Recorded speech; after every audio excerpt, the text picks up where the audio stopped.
Ciao a tutti, bentornati allo Scrigno del Calcio e alla rubrica La partita della settimana. Come avrete letto dal titolo, oggi vi porto Cremonese-Lecce della stagione 93-94. A me piace a volte portare anche partite di squadre un po' più piccole, partite che avevano come obiettivo, diciamo così, la lotta per non retrocedere. Sarebbe secondo me anche un po' banale portare solo Inter-Milan, Juventus-Roma, Napoli-Inter. Diventerebbe poi un po' prevedibile anche la rubrica e alla fine diventa un po' come la Coppa dei Campioni attuale, in cui la gente ormai è costretta a farsi le pere di adrenalina perché sta morendo di noia, al terzo Barcellona-Paris Saint-Germain, che non conta nulla, la gente sta immobilizzata sul divano. Io devo dire che sto battendo ogni record quest'anno che il Milan non fa le coppe, perché sono a 0 immagini di coppe europee, non ho visto assolutamente nulla e manco mi interessa, perché sono veramente delle competizioni di una noia mortale. Io credo che guarderò le semifinali e la finale. A questo hanno portato uno come me che si guardava anche le partite dei primi turni di Coppa Italia a Ferragosto.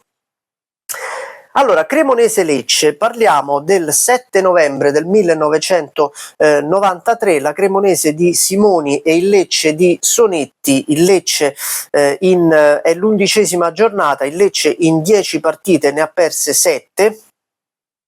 È ultimo in classifica, deve assolutamente fare risultato. Invece vincerà la Cremonese per 2-1, nonostante il vantaggio iniziale del Lecce firmato dal giovane attaccante Orazio Russo al 33esimo. Al 43esimo la Cremonese pareggia con De Zotti, che ribadisce in rete un rigore da lui sbagliato e parato dal portiere Gatta. E poi all'82esimo segna Andrea Tentoni, che era un centravanti della Cremonese, molto bravo in contropiede nonostante fosse un armadio.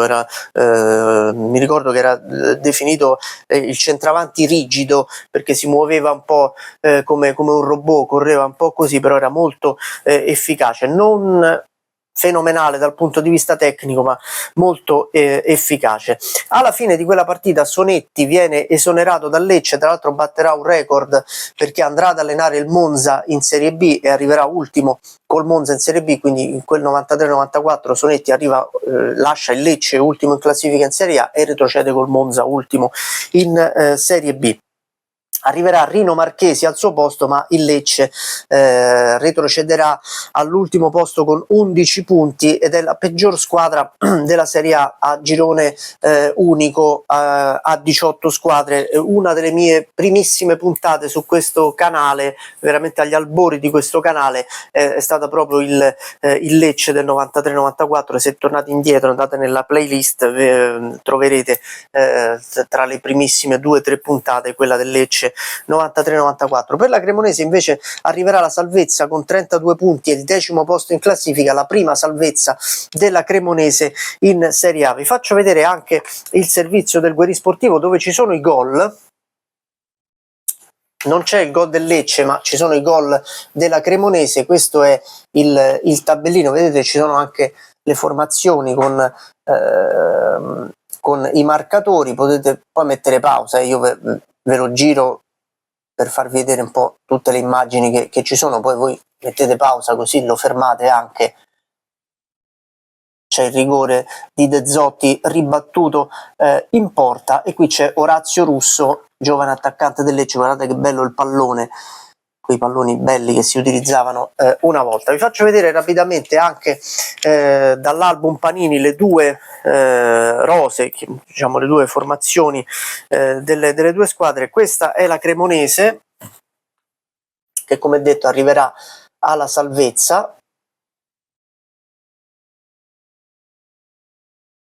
E questo è il disastroso Lecce 93-94, proverbialmente ricordato come, insieme al Brescia dell'anno dopo, la peggior squadra forse all'Ancona del 2003-2004, la peggior squadra della Serie A, veramente un disastro totale. E vedremo come finirà Cremonese-Lecce di questa giornata. Ogni settimana analizziamo una partita che si gioca nel turno di campionato, parlando di una analoga che si è giocata in passato e più o meno nel periodo nello stesso periodo di adesso. Questo era l'inizio di novembre, adesso siamo alla fine di novembre, diciamo che più o meno il periodo è questo. Ci vediamo la settimana prossima con un'altra partita. Io già so quale partita vi porterò, voi non lo sapete ancora, ma se rimanete connessi e guarderete il video sabato prossimo lo scoprirete anche voi.